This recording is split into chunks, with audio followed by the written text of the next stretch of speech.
मान लीजिए कि आप अपने प्रेमी के साथ बैठे हुए हैं। चांदनी रात का वातावरण है। ठंडी ठंडी हवा चल रही है। शीतल शीतल चांदनी ऊपर से बरस रही है। आपने अपने प्रेमी की कमर में हाथ डाला हुआ है। पार्क की एक बेंच पे उसके साथ चिपक के बैठे हुए हैं। आप उसे किस करने वाले हैं। अपने होंठ धीरे धीरे उसके होंठों की तरफ बढ़ा रहे हैं।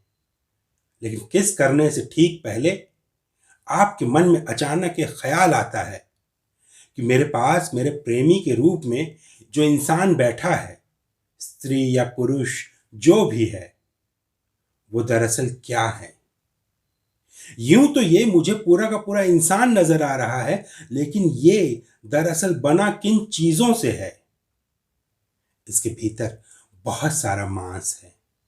यह न जाने कितने लीटर खून से भरा हुआ है।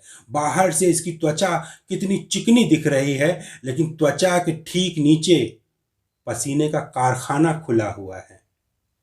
इसकी पतली कमर के बारे में मैं कितना सोचता हूं। देखो, इस समय इस कमर में मैंने हाथ डाला हुआ है, लेकिन ओहो, ये जो कमर है, ये जो वेस्ट है, इसी के आसपास बॉडी के अंदर 1-1.5 किलो वेस्ट भरा हुआ है।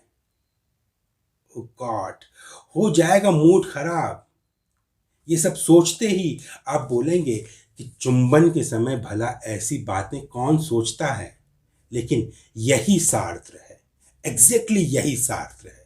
जिंदगी और अस्तित्व की जो सच्चाइयां दबी छुपी होने पे सुंदर लगती हैं, उन्हें इस कदर उघाड़ के रख देना कि वे असुंदर लगने लग जाएं, उनसे एक वितृष्णा होने लग जाए, यही सार्थ है।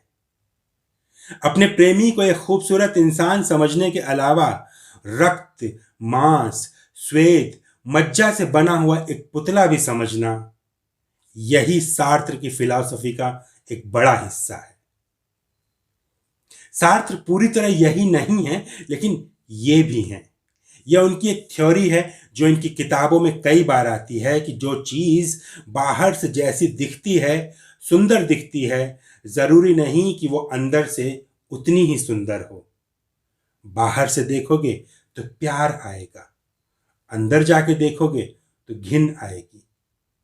इसीलिए बहुत ज्यादा अंदर घुस के मत देखो, हो सकता है कि सारा मजा किरकिरा हो जाए। उनकी सबसे प्रसिद्ध किताब बीइंग एंड नथिंगनेस है। इस किताब में सुंदर को असुंदर के रूप में देखने की मनुष्य की विवशता के कई उदाहरण हैं। जी हाँ, हम चीजों को हमेशा सुंदर देखने के आदी नहीं होते, बल्कि कई बार जानबूझकर उनकी असुंदरताओं को उजागर करते हैं, क्योंकि भीतर से हम सौंदर्य को स्वीकार करने जितना साहस नहीं जुटा पाते। सार्त्र के साथ दो चीजें बड़ी गड़बड़ हैं। इन दोनों चीजों को नोट कर लीजिएगा। नंबर 1, सार्त्र को सही समझना बेहद मुश्किल है। नंबर 2, सार्त्र को गलत समझना बेहद आसान है। और सार्त्र इन्हीं दोनों ध्रुवों के बीच झूलते रहते हैं। गलत समझा, सही समझा, गलत समझा, सही समझा, यही दो ध्रुव हैं। जॉन पॉल सार्त्र यानी 20वीं सदी के सबसे मशहूर फिलोसोफर, जिन्होंने फिलॉसफी को एक ग्लैमर में तब्दील कर दिया था। जॉन पॉल सार्त्र यानी 20वीं सदी के सबसे बड़े लेखकों में से एक। साहित्य का नोबेल पुरस्कार उनके पीछे पीछे घूमता था। वो मना करते थे और अंत में 1964 में उन्हें नोबेल पुरस्कार से नवाज दिया गया, लेकिन वो अवार्ड लेने गए ही नहीं। जॉन पॉल सार्त्र यानी साहित्य और फिलॉसफी के बीच का एक ऐसा पुल जिसने दोनों क्षेत्रों में महान काम किए। फिलॉसफी को बड़ा बोरिंग सब्जेक्ट माना जाता है, लेकिन फ्रांस के इस लेखक ने फिलॉसफी की लोकप्रियता को अभूतपूर्व ऊंचाई तक पहुंचा दिया। 1940 और 1950 के वे बरस जब फिलॉसफर्स को पूरी दुनिया में स्टारडम मिलती थी। फिलॉसफर्स के आसपास जितने फेमस चुटकुले हैं, वे सब इन्हीं बरसों में बने और प्रचलित हुए। मसलन, वे भुलक्कड़ होते हैं, वे आधे पागल होते हैं, वे बड़ी बड़ी चीजों पे तो खूब चिंतन करते हैं, लेकिन छोटी छोटी बातों का जवाब नहीं दे पाते। इस तरह की सारी बातों के पीछे कहीं न कहीं जॉन पॉल सार्त्र की स्टारडम भी थी। वो बहुत प्रसिद्ध थे, लेकिन प्रसिद्ध होने का मतलब ये नहीं होता कि हर जगह उनकी तारीफ होती हो। उनकी निंदा भी बहुत होती थी। धर्म, समाज और व्यक्ति के बारे में उन्होंने ऐसी क्रांतिकारी बातें बोली थी कि उनसे बहुत सारे परंपरावादी लोग तिलमिला जाते थे। इसीलिए एक तबका उनकी बड़ी तारीफ करता था, तो दूसरा तबका उनके बारे में चुटकुले बनाता था, उनका मजाक उड़ाता था। सार्त्र छोटे से थे, 5 फीट 3 इंच के। उनकी एक आंख भैंगी थी, वो मोटा चश्मा पहनते थे, खुद को बदसूरत कहते थे। शरीर से भले छोटे थे, लेकिन उनकी उपस्थिति विशाल थी, उनकी प्रसिद्धि विकराल थी। एक जमाना ऐसा था जब यूरोप के घर घर में जॉन पॉल सार्त्र का नाम लिया जाता था, और ये अतिशयोक्ति नहीं है, बाकायदा उनका नाम लिया जाता था, क्योंकि सार्त्र उन बरसों में कठिनाई के पर्यायवाची बन गए थे। जिंदगी के हालात कठिन होते जा रहे हैं तो लोगों के मुंह से निकलता, जिंदगी सार्त्र हो गई है। पति को पत्नी की कोई बात समझ में नहीं आती तो वह बोलता, तुम सीधे सीधे बोलो, क्या बोलना चाहती हो, सार्त्र की स्टाइल में क्यों बोल रही हो। सार्त्र बहुत प्रसिद्ध थे, उनकी किताबें बहुत बिकती थीं, गली गली में उनके विचारों पे चर्चा होती थी, लेकिन उसके बाद भी सार्त्र बहुत कम लोगों को समझ में आते थे। न समझ में आना ही उनके रचनात्मक व्यक्तित्व का मुख्य आकर्षण था। वही बात तमाम लोगों को एक चुनौती की तरह आकर्षित करती थी, और इसमें कोई दो राय नहीं कि सच में सार्त्र बहुत कठिन लेखक हैं। अपने आप को सरल बनाने की वो कोई कोशिश भी नहीं करते। मेरी नजर में सार्त्र जिंदगी की तरह हैं। आप जीते जाओ, जिंदगी का कोई अर्थ समझ में नहीं आता, क्योंकि जिंदगी का कोई अर्थ होता भी नहीं। उसी तरह आप सार्त्र को पढ़ते जाओ, लेकिन सार्त्र का कोई एक अर्थ समझ में नहीं आता, क्योंकि सार्त्र का कोई एक अर्थ है ही नहीं। देश काल स्थितियों के अनुसार सार्त्र का अर्थ हमारे लिए बदलने लगता है। आप कुछ समय तक सार्त्र को पसंद करते हैं, फिर कुछ समय बाद नापसंद कर देते हैं, और कुछ समय बाद फिर से पसंद करने लगते हैं। यही सार्त्र की पहेली है, उनके जीवन और उनके साहित्य की पहेली। जैसे ठंड के महीनों में कंबल ओढ़ने पर आपको एक सुखद गर्माश महसूस होती है, लेकिन गर्मी के महीनों में वही कंबल ओढ़ने पर आप दुखी और परेशान हो जाएंगे। यही सार्त्र का साहित्य है। आप हर समय नहीं पढ़ सकते सार्त्र को। सार्त्र को पढ़ने के लिए मन में एक खास तरह का मौसम होना जरूरी है।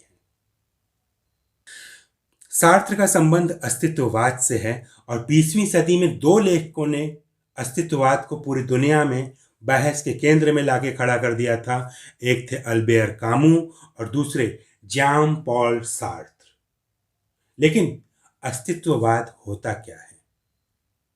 जब मैंने कामू पे एक एपिसोड बनाया था, तब अस्तित्ववाद की एक संक्षिप्त व्याख्या की थी। आइए उस व्याख्या को जरा सा रिविजिट कर लेते हैं, उसके बाद सार्त्र पे अपनी बातचीत जारी रखेंगे।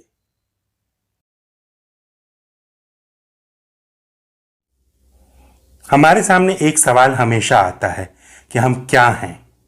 ये जीवन हमें किसने दिया? क्या इसका कोई उद्देश्य है? हमारे जीवन का क्या कोई अर्थ है?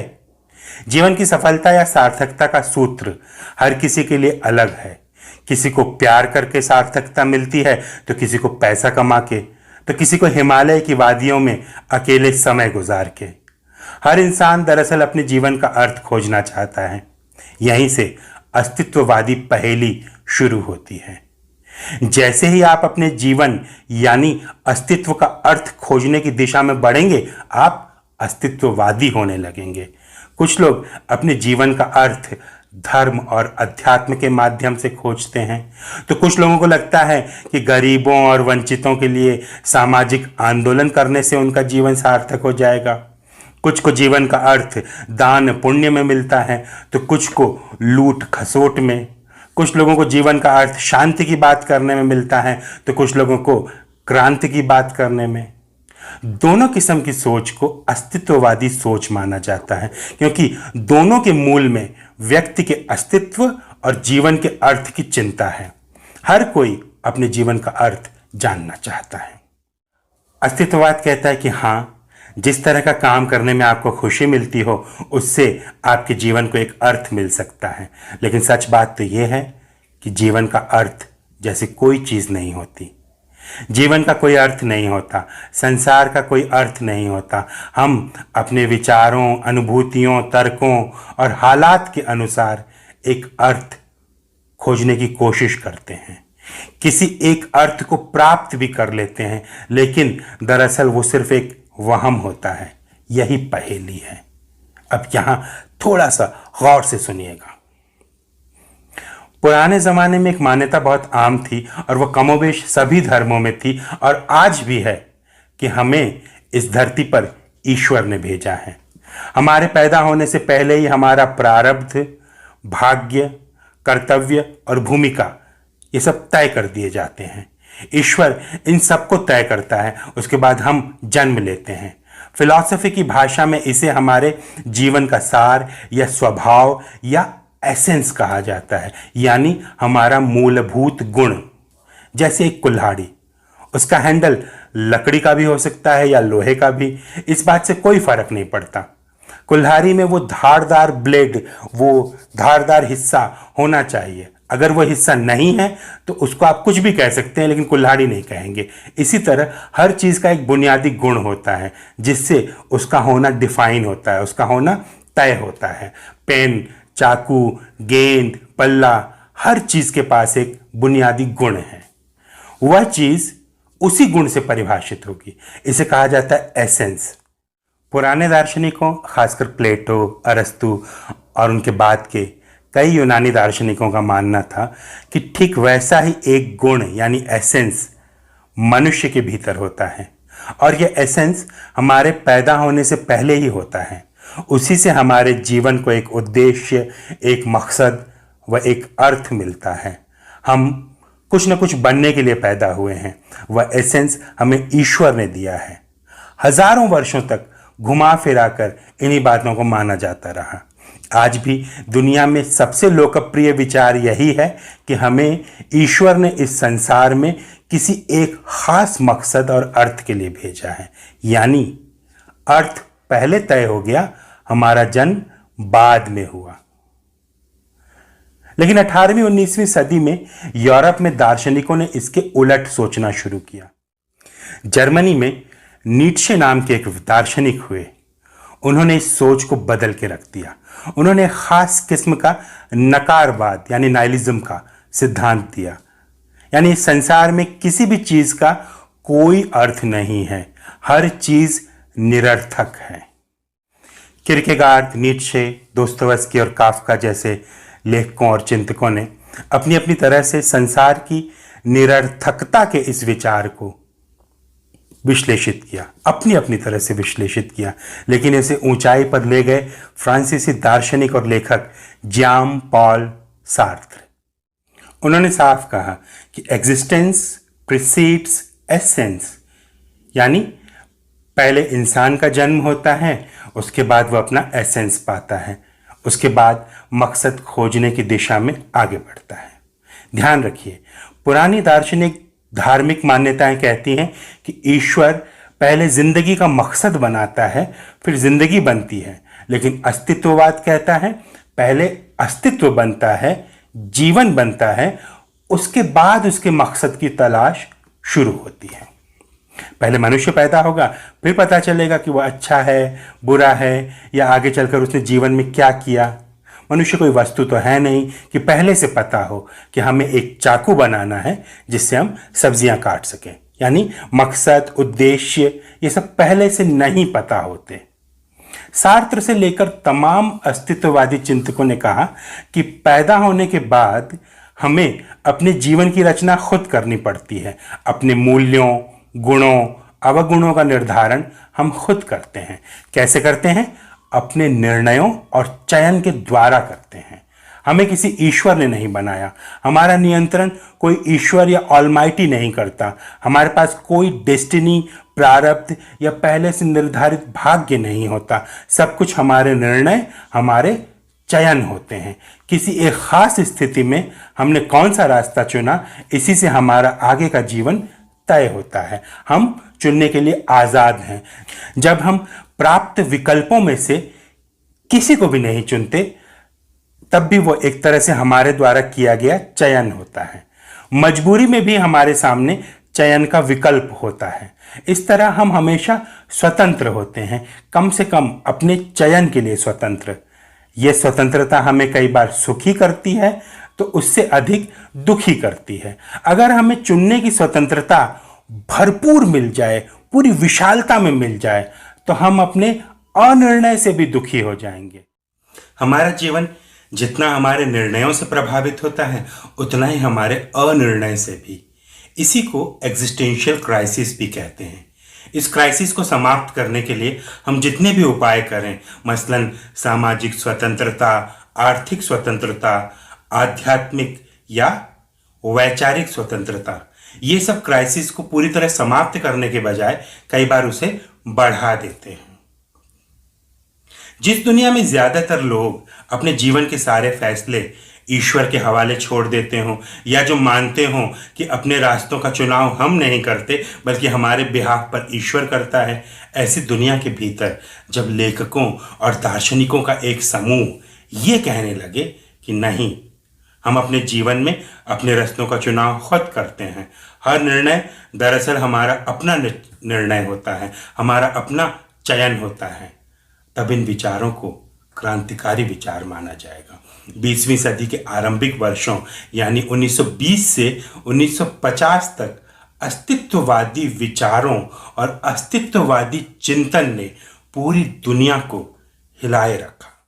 कुछ लोगों को लगता है कि अस्तित्ववाद नास्तिक लोगों का दर्शन है, लेकिन ऐसा नहीं है। किरकेगार्द जैसे आरंभिक दार्शनिक तो बाकायदा ईसाइयत में विश्वास रखते थे, उसका प्रचार भी करते थे और अस्तित्ववादी भी थे।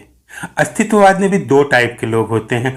आस्तिक टाइप के लोग ईश्वर को मानते तो हैं, लेकिन वो ये दावा नहीं करते कि हमारी जिंदगी को ईश्वर द्वारा नियंत्रित किया जाता है या हमारे सारे रास्ते हमें ईश्वर दिखाता है। और दूसरे नास्तिक किस्म के अस्तित्ववादी, वो तो खैर ईश्वर को मानते ही नहीं, इसलिए ऐसा कोई सवाल ही नहीं होता। इस व्याख्या से आप मोटे तौर पर यह समझ गए होंगे कि अस्तित्ववाद क्या होता है। इसके बाद हम बात करेंगे सार्त्र के कुछ प्रमुख बुनियादी विचारों की। Number 1, man is condemned to be free because once thrown into the world he is responsible for everything he does. ये सार्त्र की सबसे प्रसिद्ध उक्ति है और इस पे सबसे अधिक चर्चा होती है और यहीं से उनके विचारों का सूत्रपात होता है।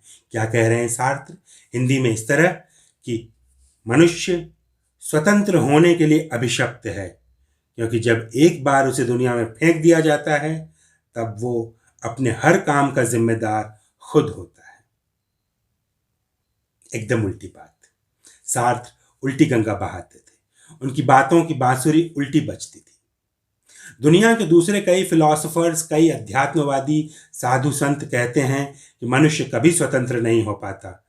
वो अपनी इंद्रियों का गुलाम है, अपनी सोच का गुलाम है, अपने परिजनों की इच्छाओं का गुलाम है, अपने व्यावसायिक कार्यों का गुलाम है, अपने समाज का गुलाम है। ये सारे लोग बताते हैं कि मनुष्य गुलाम रहने के लिए अभिशप्त है। यहीं पे सार्त्र कहते हैं कि मनुष्य स्वतंत्र होने के लिए अभिशप्त है। वो हर तरह की गुलामी अपने ऊपर ओढ़ने के लिए स्वतंत्र है।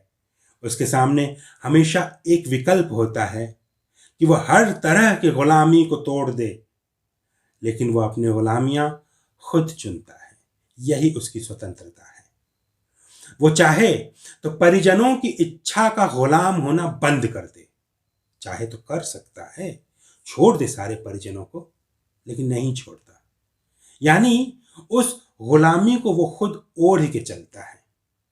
वो अपनी सोच को बदल सकता है, लेकिन फिर भी नहीं बदलता, उसी सोच को साथ लेके चलता रहता है। यही उसकी स्वतंत्रता है कि वो अपनी सोच को ढो रहा है। वो चाहे तो अपनी सोच को छोड़ के किसी दूसरे की सोच को भी ढो सकता है। यह भी उसकी स्वतंत्रता है। एक बार चाहे तो सही। वो अंततः स्वतंत्र है और यही उसका अभिशाप है कि वो स्वतंत्र है। और इसी अभिशाप से बचने के लिए वो बार बार गुलाम बनता है। कुछ नहीं सूझेगा तो किसी के प्रेम का गुलाम बन जाएगा कि जैसा तुम बोलोगी वैसा ही करूंगा, अपना दिमाग नहीं लगाऊंगा। और यही उसकी स्वतंत्रता है। जिसकी मर्जी है उसका गुलाम बन जाओ, एक से अधिक लोगों, एक से अधिक चीजों का गुलाम बन जाओ। तो यही तो सबसे बड़ी स्वतंत्रता है। किसी भी समय गुलामी की बेड़ी तोड़ सकता है, यह भी स्वतंत्रता है। और किसी भी समय नई गुलामी की बेड़ी पहन सकता है, यह भी स्वतंत्रता है। मजबूरी जैसी कोई चीज जीवन में नहीं होती। हर स्थिति में हमारे सामने कम से कम दो विकल्प होते हैं। हम उन्हीं में से एक विकल्प को चुनते हैं और दूसरे की तरफ देखते भी नहीं और अपने आप से कहते हैं कि मजबूरी है और कोई रास्ता नहीं था।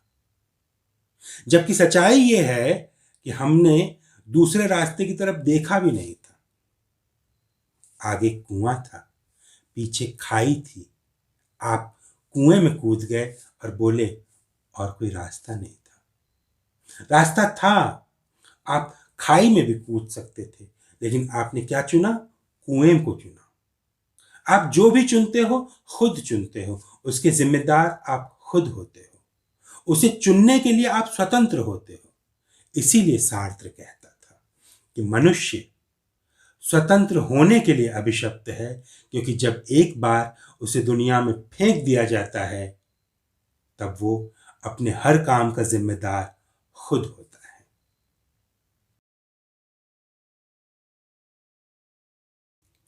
नंबर 2, सार्त्र की जो दूसरी सबसे मशहूर बात है उसे उन्होंने नाम दिया था बैड फेथ, यानी एक झूठा और गलत विश्वास। ये बहुत दिलचस्प बात है, इसे ध्यान से सुनिएगा और उसके बाद सोचिएगा कि क्या हम भी बैड फेथ के शिकार हैं।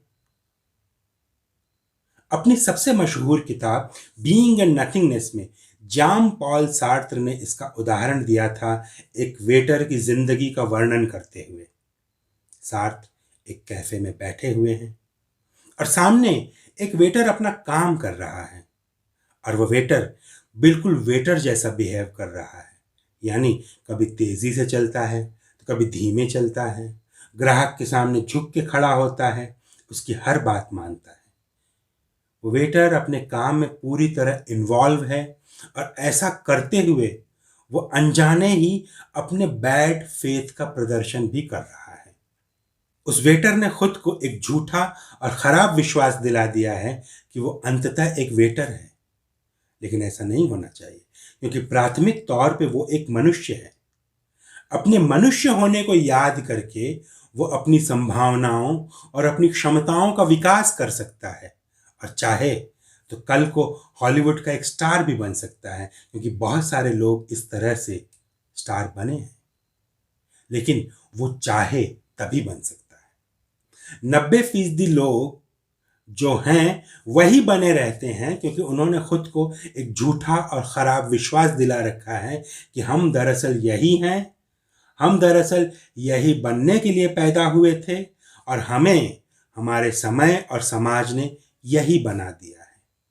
ये बैड फेथ है, अपने आप पे किया गया बैड फेथ। ये दो तरीकों से काम करता है। एक तो हम अपने को बैड फेथ की नज़र से देखते हैं और दूसरे को भी हम इसी बैड फेथ की नज़र से देखने लगते हैं कि वो तो नौकर है, हमेशा नौकर ही रहेगा, कि वो तो घास छील रहा है, घास छीलने के लिए ही पैदा हुआ है। और जब घास छीलने वाला एक इंसान अचानक तरक्की करके मोटर गाड़ी का शोरूम खोल लेता है तब हम उसे स्वीकार नहीं कर पाते, उससे ईर्ष्या करने लगते हैं, क्योंकि हम तब ये भूल जाते हैं कि वो व्यक्ति स्वतंत्र था। उसने अपनी स्वतंत्रता की अनुभूति को जगा लिया था और इसी नाते उसने ऐसे निर्णय लिए, ऐसे बड़े बड़े निर्णय लिए जिनसे उनका जीवन बदल गया। अगर हम चाहें तो हम भी अपनी स्वतंत्रता को याद करते हुए अपने निर्णयों से अपने जीवन को बदल सकते हैं। लेकिन हम तो बैड फेथ के इनर्शिया से दबे रहते हैं। हमें डर लगता है कि अगर हमने कुछ बड़े निर्णय लिए, कुछ जोखिम भरे निर्णय लिए, तो जो हाथ में है वो भी चला जाएगा। यही डर हमारे बैड फेथ को पैदा करता है। हमारे मन में पंख लगे हुए हैं, हम उड़ना चाहते हैं, लेकिन अपनी गलत सोच की चट्टान, इतनी भारी चट्टान, हम अपने पंख पे रख देते हैं और जिंदगी भर परेशान रहते हैं। इसीलिए एक गृहिणी चाह के भी एक व्यापारी या टीचर नहीं बन पाती, क्योंकि उसने बैड फेथ की चट्टान से अपने अरमानों को दबा रखा है। इस मुद्दे को, बैड फेथ के इस पूरे मुद्दे को सुनने और समझने के बाद आप भी सोचिएगा और इसका जवाब खुद को दीजिएगा कि क्या आप भी बैड फेथ के शिकार हैं।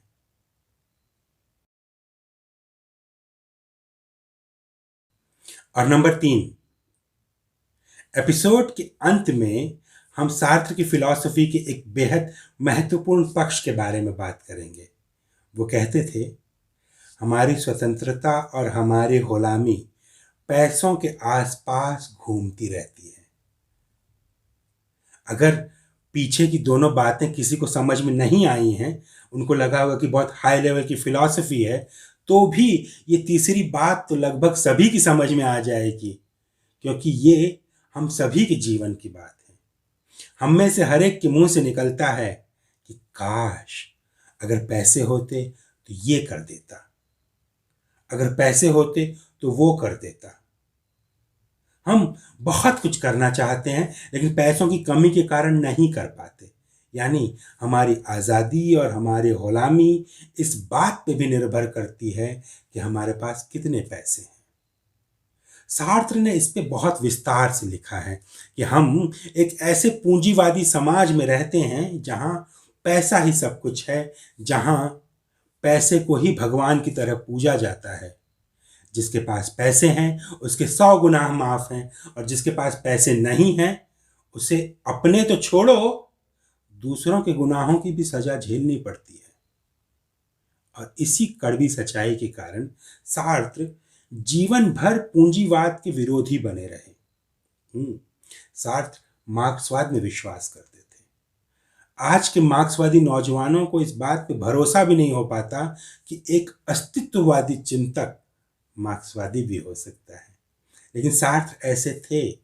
वो नास्तिक थे, लेकिन उनके अस्तित्ववाद में एक आध्यात्मिक पुट भी है, क्योंकि अस्तित्व की बात भौतिक बात नहीं है, उसमें आत्मिक और आध्यात्मिक प्रश्नों का आना स्वाभाविक है।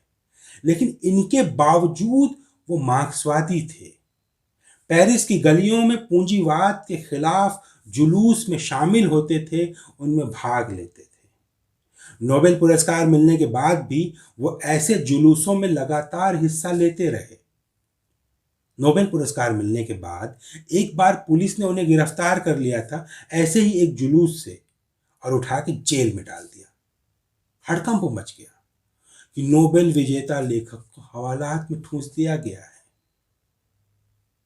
उस समय फ्रांस के राष्ट्रपति थे चार्ल्स डे गॉल।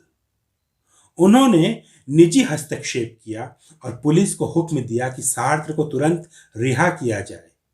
हम अपने देश के, अपनी भाषा के, शताब्दी के सबसे बड़े लेखक को गिरफ्तार नहीं कर सकते। और राष्ट्रपति के ऐसा बोलने के बाद सार्त्र को तुरंत रिहा कर दिया गया।